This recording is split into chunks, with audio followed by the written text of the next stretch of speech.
If you keep missing someone who hurt you, this video will explain why your mind keeps reaching for them and how to stop the pull without needing one more text, one more meeting, or one more apology to make it make sense. Because the missing doesn't show up randomly. It shows up when you're tired, when you're alone, when something in your day goes wrong and your brain automatically searches for the fastest path back to relief.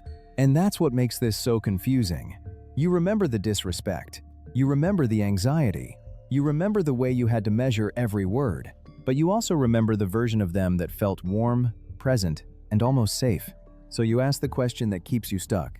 How can I miss someone who hurt me? Your emotional stability is at risk if you keep treating rare tenderness like proof of a safe relationship. Because when you don't understand what you're actually attached to, you start negotiating with yourself.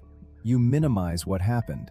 You blame yourself for being too sensitive. You keep the door slightly open just in case the good version comes back and stays this time. And as long as the door is open, your nervous system never finishes the story. You don't fully grieve. You don't fully detach. You just hover in that middle place where your body is waiting for consistency from someone who only offered it in flashes. Let's put this into a story you can recognize. Imagine someone named Julia. Julia meets a person who feels unusually familiar, not because they're calm, but because they feel intense. The conversations go deep fast. The compliments feel personal.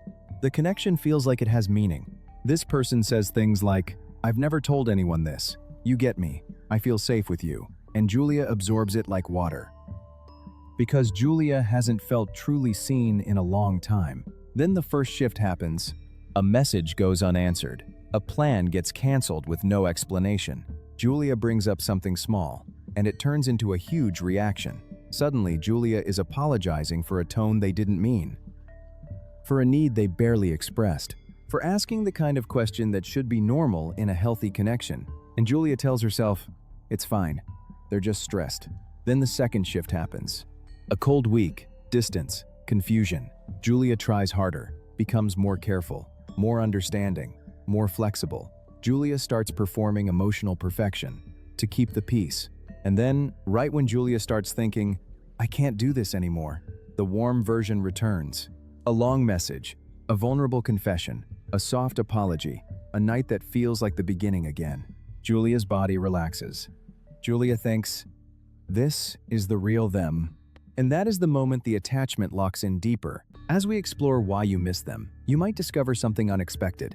You're not missing the person as a whole. You're missing the emotional relief your body felt when the warm version came back. And once you see that, the missing starts to feel less like love and more like a pattern you can break. Here's what most people never get told. Some relationships don't bond you through consistency. They bond you through contrast. Cold, then warm. Distance, then closeness. Confusion, then clarity. Pain, then relief. Your brain learns this rhythm fast because the relief feels powerful. Not just emotionally, physically. Your chest loosens. Your thoughts quiet down. You can finally breathe. The warmth doesn't just feel good. It feels like the end of an emergency. So when the relationship ends, it's not just heartbreak, it's withdrawal. That's why you check your phone even when you know nothing is coming. That's why your mind replays one good night like it cancels 10 bad ones. That's why you tell yourself you only want closure. But what you actually want is one more moment of relief.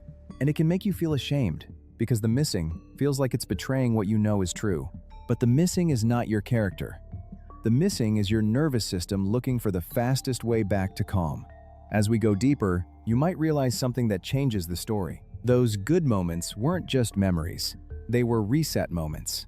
They didn't only make you happy, they erased your doubt, softened your anger, and reopened your hope. And hope is what keeps the attachment alive. Understanding this pattern leads to a key realization. You are not attached to who they were most of the time. You are attached to who they became right after they hurt you. Because that version feels like proof. Proof you're lovable. Proof you didn't imagine the connection. Proof that if you just do it right, you'll finally get the stable version permanently. But here's the uncomfortable truth. A relationship is not defined by its best moments.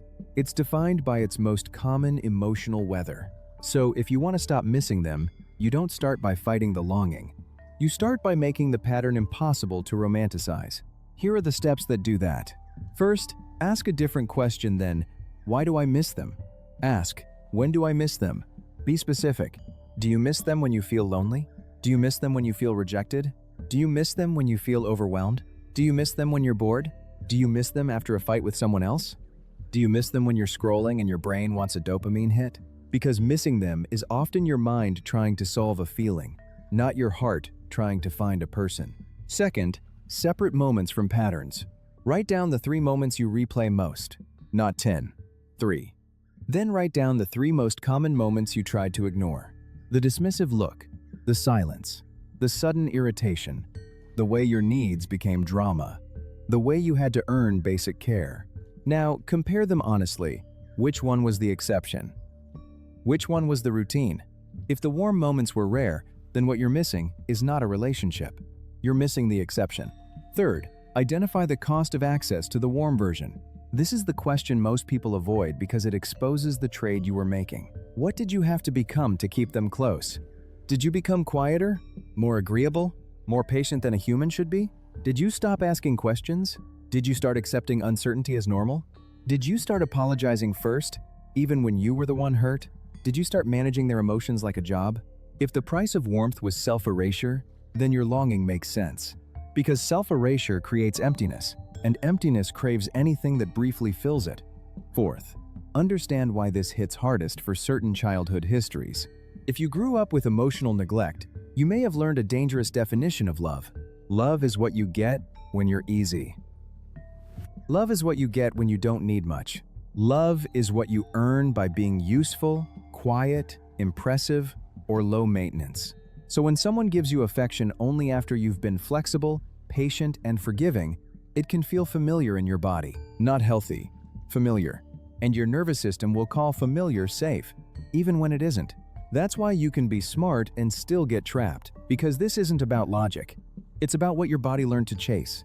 Fifth, stop waiting for closure and start choosing clarity. Some people never give closure because closure ends the cycle. Instead, they offer just enough softness to keep you available. So you give yourself closure in one sentence. I am not confused about who they can be. I am clear about who they usually are. That sentence is not bitterness, it's reality.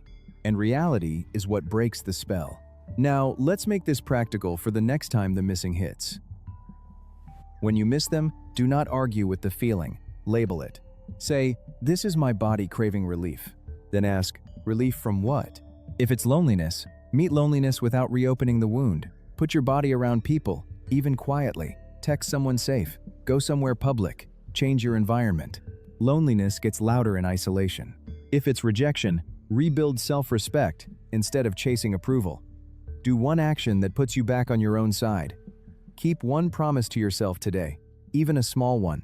Self-respect is a stronger sedative than attention.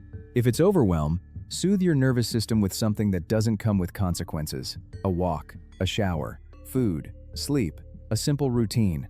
Relief that doesn't cost your dignity. And here's the final reframe that needs to replace the old question. Stop asking, did they ever love me? Ask, was the love safe enough to grow inside? Because even if it was real sometimes is not a foundation. Sometimes is a cycle. You don't heal by proving the good version was real. You heal by accepting that the good version was not consistent enough to trust with your life. And when the missing returns, it doesn't mean you should go back. It means your nervous system is still learning a new definition of love. Not intensity, not relief, not resets, consistency. That's how you end the pattern.